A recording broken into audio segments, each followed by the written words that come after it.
Hello everyone, मैं हूं सचिन और आप सबका बहुत बहुत स्वागत है मेरे इस यूट्यूब चैनल पे।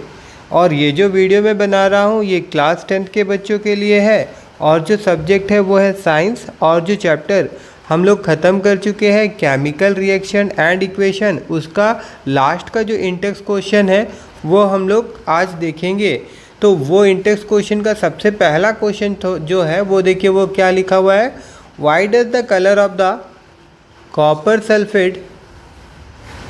सल्फेट सॉल्यूशन, यहाँ पे मैं थोड़ा बड़ा कर लेता हूँ इसको, हाँ, copper sulphate solution change when iron nail is dipped in it. ये हम लोग एक्टिविटी देखे थे और समझे थे कि क्या हो रहा था। इसी चीज़ को यहाँ पे लिखना पड़ेगा। और मैं आपको बता भी दूँ कि जब हम लोग आयरन नेल को कॉपर सल्फेट का सॉल्यूशन में डालते हैं तो आयरन कॉपर को क्या करता है, डिस्प्लेस कर देता है और आयरन सल्फेट बन जाता है। और क्या बन जाता है, आयरन सल्फेट बन जाता है और कॉपर अलग हो जाता है। और ये आपका डिस्प्लेसमेंट रिएक्शन का एग्जाम्पल भी है, ठीक है। तो इसका मैं यहाँ पे आंसर लिख रहा हूँ, ओके। जैसे यहाँ पे मैं बोल सकता हूँ when an iron nail is dipped in copper sulfate solution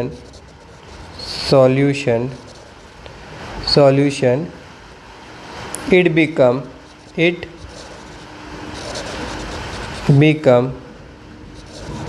brownish in color and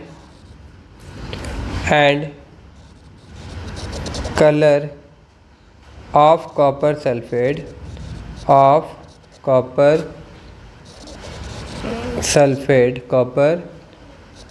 sulfate fade due to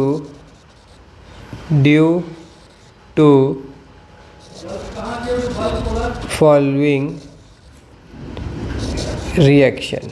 मतलब ये क्यों होता है, नीचे में जो रिएक्शन, या तो ऐसे भी बोल सकता हूँ due to formation of iron sulphate, ऐसा भी बोल सकते थे हम लोग। तो यहाँ पे मैं लिख देता हूँ रिएक्शन क्या होता था, Fe, ठीक है, जो कि सॉलिड अवस्था में रहता है, स्टेट में रहता है।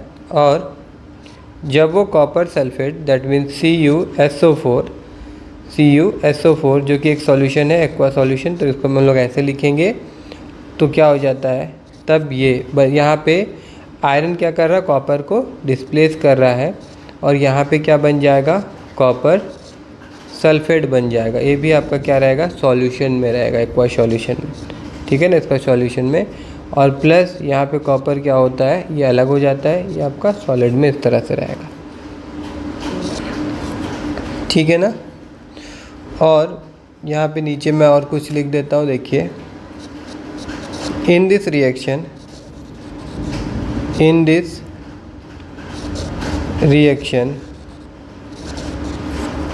आयरन हैज़ वही जो बात मैंने आपको बताया था वही मैं लिख रहा हूँ, replaced copper from its solution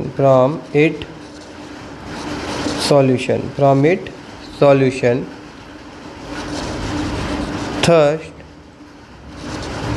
amount of copper sulfate decrease. इसके चलते क्या होता है, जो कॉपर सल्फेट का अमाउंट क्या होता है वो आपका डिक्रीज़ हो जाता है, ठीक है ना। एंड इट कलर फेड, और वो क्या हो जाता है, उसका कलर क्या हो जाता है, वो फेड हो जाता है, ठीक है ना। आई होप कि आप सबको ये क्वेश्चन का सॉल्यूशन समझ में आया होगा, ठीक है। चलिए अब हम लोग मूव करते हैं नेक्स्ट क्वेश्चन की तरफ। अब बोला है कि give an example of double displacement reaction का एक एग्जांपल देना है, मगर जो एक्टिविटी 1.10 में हम लोग देखे थे उसको छोड़ के। ठीक है, तो देख लेते हैं हम लोग यहाँ पे। तो यहाँ पे मैं एक एग्जांपल दे सकता हूँ, जैसे कि लीड नाइट्रेट जो है ना, उसको जब हम लोग हाइड्रोक्लोराइड सॉल्यूशन में डालेंगे तो क्या होता है, लीड क्लोराइड बन जाता है। ठीक है, लीड क्लोराइड बन जाता है। ठीक है, तो यहाँ पे मैं लिख देता हूँ, देखिए, when a solution of hydrochloride, when a solution of hydrochloride, that means HCl, chloric not chloride, hydrochloric acid, ठीक है ना, is added to a solution of lead nitride,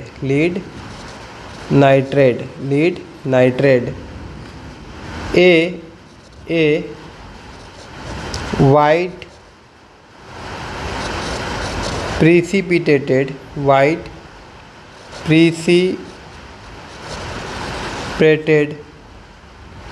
of lead chloride is formed। क्या होता है, एक lead chloride form होता है, वो क्या होता है, प्रिसिपिटेटेड रहता है। ठीक है ना, जैसे कि यहाँ पे अगर मैं बताऊँ, यहाँ पे मैंने लिखा लीड Pb और उसके बाद यहाँ पे मैंने लिखा NO3, ये हो गया आपका नाइट्राइड। तो ये लीड नाइट्राइड ऐसे लिखना होता है, और ये आपका सॉल्यूशन में तो यहाँ AQ लिखूँगा मैं ये, और इसमें हम लोग क्या मिला रहे हैं, हम लोग HCl मिला रहे हैं जो कि एसिड है, दैट मीन्स ये भी आपका एक्वस सॉल्यूशन हो गया। अब उसके बाद में यहाँ पे क्या बनेगा, ये बन जाएगा lead nitrate, that means Pb, और लीड नाइट्रेट नहीं, लीड क्लोराइड बनेगा। तो लीड क्लोराइड मतलब Cl2। ठीक है, और साथ ही साथ यहाँ पे हम लोगों को क्या मिलेगा, सोडियम नाइट्राइड NOH3। ठीक है, एक्वा सॉल्यूशन में। देखिए यहाँ पे क्या हुआ, जैसे कि डबल डिस्प्लेसमेंट में एक्सचेंज ऑफ आयन होता है, ये तो पता ही है ना। तो यहाँ पे क्या होगा, ये टूटेगा। अब ये आपका कैटायंस प्लस चार्ज होगा, ये आपका माइनस आयन्स, उसी प्रकार से यहाँ पे भी टूटेगा, तो ये आपका प्लस चार्ज कैटायंस या आयन्स, और ये Pb जो होगा वो किसके साथ यहाँ पे मिल गया, Cl के साथ, और ये जो नाइट्रेट था ये किसके साथ अट्रैक्ट हो जाएगा, मतलब प्लस प्लस माइनस माइनस के साथ अटैच हुआ, और यहाँ न्यू कंपाउंड फाउंड हुआ, और यहाँ पे एक्सचेंज ऑफ आयन हो रहा है। तो this is an example of double displacement reaction. ठीक है ना, आई होप कि आप सबको समझ में आया। तो यहाँ तो वही बोला ना कि कोई अदर एग्जाम्पल देना है ना। ठीक है, चलिए अब हम लोग मूव करते हैं नेक्स्ट क्वेश्चन की तरफ। तो नेक्स्ट क्वेश्चन यहाँ पे बोला गया, identify the substance that are oxidise and the substance that are reduce in the following example. देखिए सबसे पहले 1 में हम लोग रिएक्शन को समझेंगे। यहाँ पे बोला है कि सोडियम है, और यहाँ पे बोला गया कि ऑक्सीजन गैस है। ठीक है, तो कभी भी इस क्वेश्चन को अगर आपको समझना है ना, तो आप रिएक्टेंट साइड पे फोकस करिएगा। किस पे फोकस करना है आपको, रिएक्टेंट साइड पे फोकस करिए, प्रोडक्ट साइड पे आपको फोकस करने का ज़रूरत नहीं है। यहाँ पे Na क्या कर रहा है, ऑक्सीजन का एडिशन कर रहा है ना, Na ऑक्सीजन का एडिशन कर रहा है ना। तो मैं यहाँ पे सिंपल शब्दों में बोल सकता हूँ कि Na क्या हो रहा है, ऑक्सीडाइज हो रहा है। तो मैं यहाँ लिख देता हूँ सब्सटेंस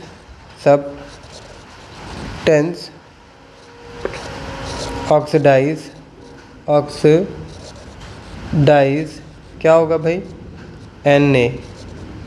ठीक है, और यहाँ पे देखिए, यहाँ पे Na हो गया, और यहाँ पे अगर मैं और देखूँ यहाँ तो यहाँ पे O2 क्या कर रहा है, ऑक्सीजन रिलीज़ कर रहा है ना, 2 ऑक्सीजन था 1 ऑक्सीजन कर रहा है, रिमूवल ऑफ ऑक्सीजन हो रहा है ना। तो यहाँ पे मैं बोल सकता हूँ सब्सटेंस रिड्यूस। ऑक्सीजन जो गेन करता है ऑक्सीडाइज होता है, ऑक्सीजन जो रिड्यूस करता है, जो छोड़ देता है रिमूव करता है, ऑक्सीडाइज करता है, बस। तो यहाँ पे मैं लिख सकता हूँ कि O2 क्या हो रहा है, रिड्यूस हो रहा है। अब नेक्स्ट वाला जो एग्जांपल है उसमें देखिए, आप तो खुद कर लेंगे। यहाँ पे COO था, यहाँ ऑक्सीजन देखिए ये छोड़ रहा है, दैट मीन्स ये क्या हो रहा है, रिड्यूस हो रहा है। और यहाँ पे H2 जो है वो गेन कर रहा है, तो ये आपका ऑक्सीडाइज हो रहा है, ठीक है ना। तो यहाँ पे CO अलग हो गया ऑक्सीजन से, और यहाँ H2 जो हो गया वो ऑक्सीजन से क्या हुआ, मिल गया, ठीक है ना। ये गैस है तो मैं गैस लिख देता हूँ, और ये सॉलिड में है तो सॉलिड लिख देता हूँ। तो अभी यहाँ पे मैं अगर लिखूँगा सब्सटेंस ऑक्सीडाइज, सब्सटेंस ऑक्सीडाइज, तो ऑक्सीडाइज होने का नियम क्या है, अगर ऑक्सीजन कोई गेन कर रहा है दैट मीन्स ऑक्सीडाइज हो रहा है। यहाँ ऑक्सीजन कौन गेन कर रहा है, H2 गेन कर रहा है ना, तो यहाँ हम सिंपल लिख देंगे भैया H2 होगा। और फिर यहाँ पे सब्सटेंस रिड्यूस, सब्सटेंस रिड्यूस, तो सब्सटेंस रिड्यूस। अभी यहाँ पे देखिए कि यहाँ पे क्या था, ये मैंने ठीक लिखा ना, हाँ। तो यहाँ पे ऑक्सीजन, हाँ, यहाँ पे ऑक्सीजन कौन छोड़ रहा है, रिमूवल ऑफ ऑक्सीजन किसका हो रहा है, CU का हो रहा है ना, तो यहाँ पे रिड्यूसिंग कौन सा है, CU है, ठीक है। आई होप कि आप सबको समझ में आया होगा ये वीडियो और अच्छा लगा होगा। अगर ये क्वेश्चन का सॉल्यूशन आप लोगों को समझ में आया हो, ये वीडियो अच्छा लगा हो, तो मेरे चैनल को सब्सक्राइब करिएगा और अपने दोस्तों के साथ इस वीडियो को शेयर करना मत भूलिएगा।